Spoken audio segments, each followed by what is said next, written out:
私たちの元救世主をクライ到着しました。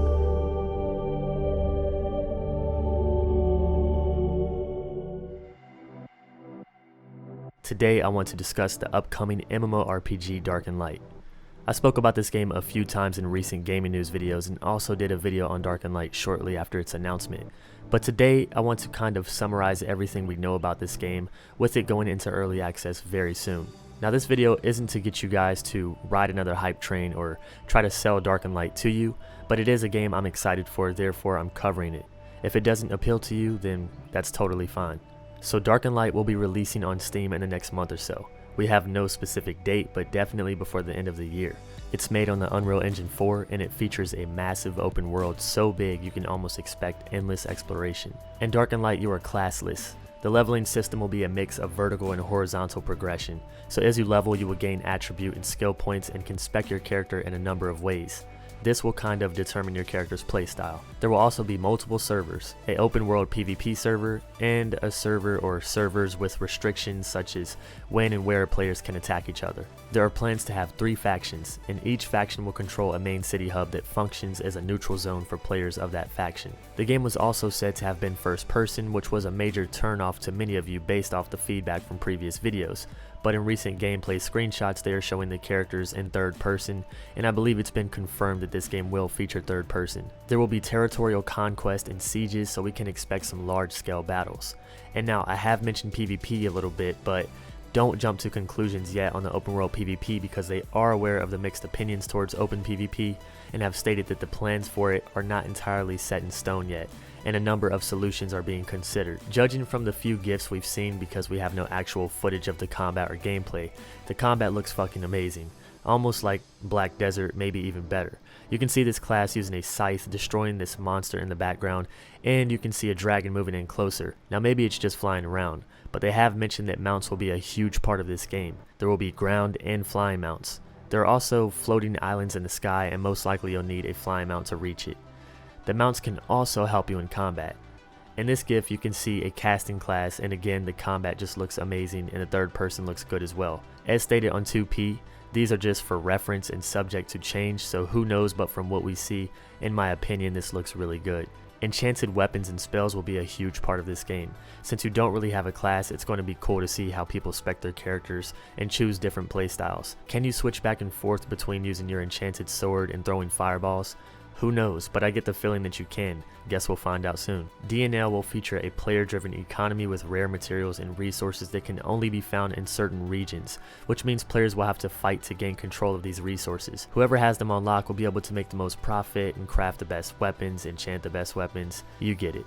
To have to go out to different regions and gather rare materials to upgrade your equipment, while having to deal with crazy weather, extreme conditions, enraged monsters that come out at night, and a hunger and fatigue system, this game sounds like it's going to be extremely immersive. And building your character up is going to feel so rewarding because all that you have to go through. So yes, I mentioned a hunger and fatigue system, and yes, this is also a survival game. So when heading out of the main towns or cities, you'll want to bring special equipment and consumables because you never know what's going to happen out in the world. Cold or hot regions that might affect your stamina. Gotta watch your hunger levels, so bring some snacks. With the locked first person view, this game would have felt more like a survival game like Ark rather than a MMORPG like BDO. But giving us this third person makes it feel like a blend of these two games. Black Desert meets Ark Survival. You can tame mounts, you can build a house, you can make a fort with your friends. But please leave that statement here. That's just what I think. Ark meets Black Desert. I know sometimes I'll say something in a video, and then when others ask you guys, you'll repeat what I said, and then everyone thinks this game is Ark meets BDO, and that could be far from true. We don't even have solid gameplay out for this yet, so please take that with a grain of salt. There will be 10 types of skills and weapons for players to choose from, so this probably means like great swords, daggers, bows, dark spells, light spells, just some examples. It's also true action combat, so players will need to aim their skills because this is a non-target combat system. Good choice, because with a game like this offering all these features, tab targeting would break my immersion. Magic will play an important role in this game as it is key to surviving. They also state that no one can master all the magic, so you'll have to focus on a specific kind of magic, which is pretty cool. Groups will benefit from all the different playstyles and spell types in the party. What about the storyline and questing? Scrap it. DNL gives you more freedom than most games. There are 3 different birthplaces for players to choose from. You can be a guardian to protect the land, lead warriors to fight against the darkness, or conquer the land by destroying it. Ooh. But if you don't like fighting, you can be a craftsman or explorer. There's a place for the non-violent players as well.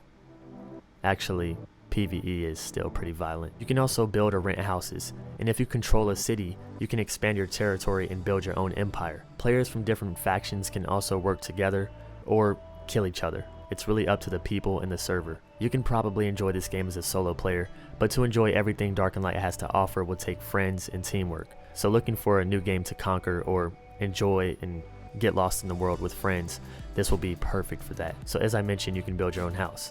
And you can invite players over, but keep in mind other players can destroy your home. So you can pay an NPC to take care of your house or build defensive structures to protect it. Dark and Light will be buy to play and will be available on Steam later this year. You can pre-register on the official website right now, and I'll link it in the description. I'm pretty excited for this game because I didn't expect it.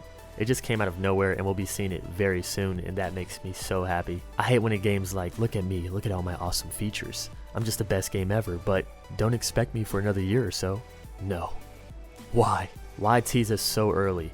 That just ruins the hype for me.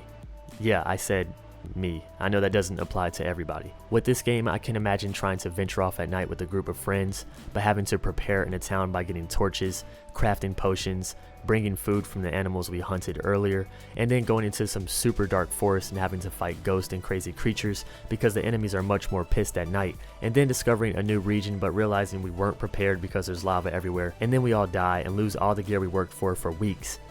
So immersive. Actually, I don't know about losing your gear. Just kidding about that. But in PvP, I do believe this is full loot, so you will drop all your gear and your enemy can pick it all up. So that's what I know about Dark and Light so far, thanks to 2p.com, because they've been covering this game a ton. Let me know what you guys think. If you guys are interested in my sources, please check the description. I'll catch you guys in the next one. See you soon, friends.